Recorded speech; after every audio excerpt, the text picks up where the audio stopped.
That's how I know you're not a leader, because you've always been a goddamn coward. Decoding TV's show of the week this week is Widow's Bay. I'm David Chen here with Patrick Klepek. In Widow's Bay, Tom Loftus is the mayor of Widow's Bay, a sleepy New England island town that is in heavy decline. He's trying to rejuvenate the town with tourism by getting some positive press coverage, but the town soon starts experiencing some strange supernatural phenomena that may or may not put everyone in danger. This show was created by Katie Dippold, who worked on shows like Parks and Recreation and wrote the comedy film The Heat. Many episodes were directed by hor-medy, who's worked on many great TV shows, including Atlanta. There will be 10 episodes of Widow's Bay. The first couple episodes are available now. I've seen them all. Patrick's only seen a few. We will not spoil anything from future episodes except to offer general thoughts on the overall arc of the series. But we're going to start with overall thoughts. One of the things, by the way, that I appreciated, I talked about the show on one of my other podcasts, The Filmcast, and my co-host Devendra Hardawar had a really great way of describing the show, which is, this is like if Jaws was told from the perspective of the mayor. And I thought that was a great way of describing it. Patrick Klepek, your overall thoughts on Widow's Bay so far? Yeah, I'm all in on this show. I didn't really know what to make of the marketing leading up to this show. It seems, are you selling me a comedy? Are you selling me a horror story? The answer is both. It's a horror comedy, or as I like to call them, hor-medies. Yes, I don't know if I should sit with that one or just comrer. Okay, no, go ahead. Just sit. Audience, you just sit with that one. See how that one, places within you. But I had someone come up to me recently, and had said, like, "Hey, like, I know you watch a bunch of TV stuff. Is Widow's Bay funny or scary?"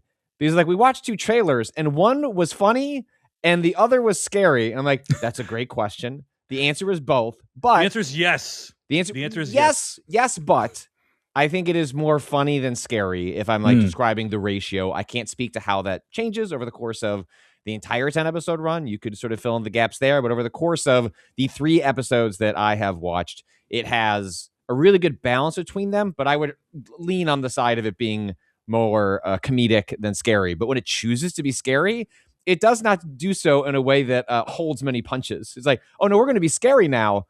We're going to be really scary. Like, we're just going to immediately flip from a very funny moment to a very scary moment. And that is a difficult tone to pull off. And I think Widow's Bay does it wonderfully. I love the weird cast of characters on this island. I find myself, I think comparing it to like Jaws from the perspective of the mayor, I don't think that mayor is very sympathetic in Jaws. Like, there's some points that the mayor has going for him in Widow's Bay. You do find yourself rooting a bit for what he's trying to pull off in this small town. But I am having an absolute blast with this show, and the fact that it can make me laugh and make me scream in equal measure is not something you see very often, and it's truly kind of unlike anything I've seen recently. But I cannot wait to the fact that you watched it as fast as you did. I'm trying to do my best to not watch them as fast as I can, because otherwise I'll just run out of episodes of Widow's Bay.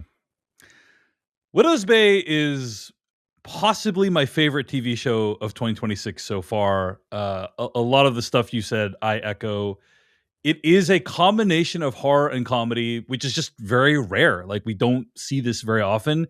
And I think the show pulls it off wonderfully. I will say that, in my opinion, the show starts off really, really hilarious with some scary beats.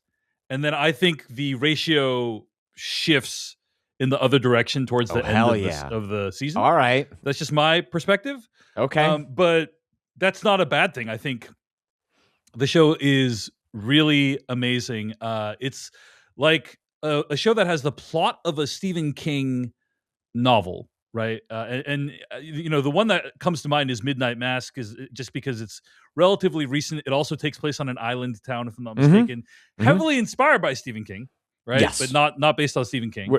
Yes. But it also has the tone of a show like Atlanta, this kind of extremely deadpan, absurdist comedy that I find to be utterly hilarious. And I just had such a good time watching this show, just waiting to see what wacky surprises he would throw my way as I was working through the episodes. And I think that here's another thing I'll say about the show. There's a few really positive points I want to make, right? Number one is Matthew Rhys, I think, is wonderful. You said he's a little sympathetic. I agree his goals are sympathetic. I don't think the character is super sympathetic. And that's interesting to me because usually when you watch a Stephen King movie, you feel bad for the protagonist. It's like, oh, wow, all these horrible things are happening to these characters that I really like. And I didn't like this character that much. And so it's actually I'm different. I didn't arrive. I don't think the show tries to make him incredibly likable, but I do think the show. Yeah, he has a worthwhile aim for sure.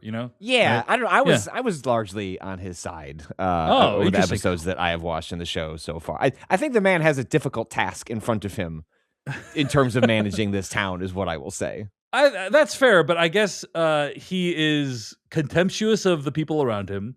He seems like he's really hard to work with, and he's very high strung.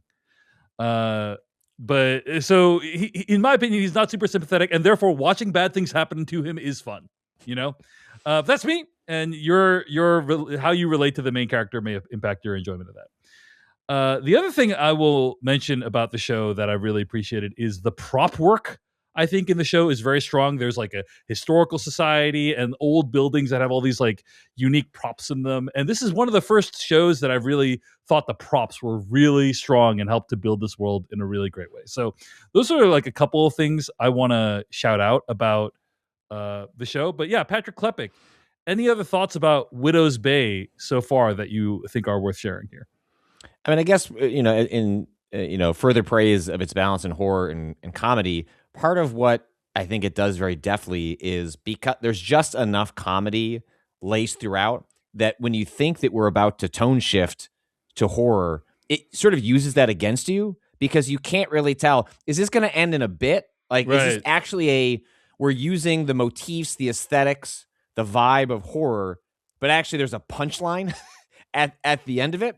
And sometimes that happens, and then sometimes it doesn't. And like the best jump scare is not necessarily the jump scare itself. It's the anticipation that a jump scare could happen. And I think Widow's Bay does a lot, has that energy throughout its interweaving of horror and comedy, is that eventually it places enough pieces on the board with how things could operate that you as the audience member start doing a ton of the work for the show because you're not even sure which feeling you're supposed to be in, which mode you're supposed to be in as you're watching a scene unfold. And that's really great work.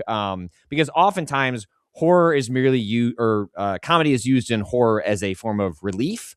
If it's not going for it to be overtly comedic. And it's like here, it's not necessarily as a form of relief. It's just sort of woven in pretty naturally into the story. Not necessarily like, oh, well, that was, a crazy thing that happened. Now let's make the audience laugh a little bit. I think it's a lot in that dry humor with the characters on this island. And I just cannot say enough great things about the show. Also, my favorite thing, look, sometimes 30 minutes, a little too short. Wish there was a little bit more. An hour, you are being indulgent. We did not need to be here for an hour and 5 minutes.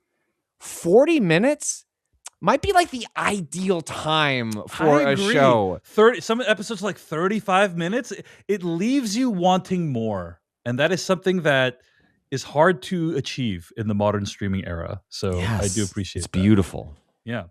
Most episodes I think are between 30 and 45 minutes long. And it's great. It's great.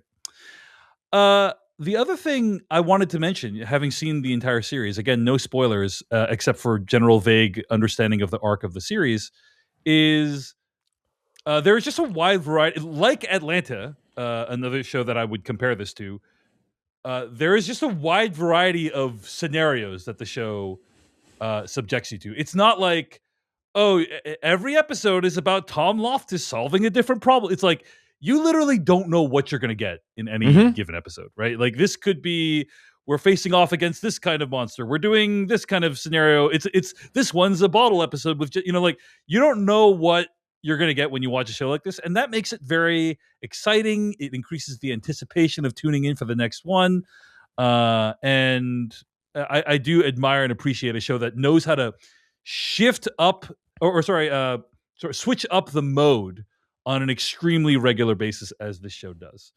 I think this is just such an achievement because it just feels like you have to be so confident to make a show like this. It's so unlike anything else on TV, and you have to like believe, hey, this is gonna horror comedy. This is gonna work. Like combining these disparate elements in this way is gonna work. The pitch seems hard. I'm imagining the pitch on this show is a little bit of blind faith in the I think this is why you bring in I wouldn't be surprised if the show like lined up, directors ahead of time. Like, hey, like we're bringing in really creative people. This is why this is going to translate from this pitch deck to a show we shoot and then distribute on it. You know what I mean? It's just, if I'm imagining the log line or like the premise pitch for this, it does just seem, and also it's like not a cheap show. You know what I mean? Like it's Apple. So it feels blank checky. It feels like they built what they needed to build to tell their story.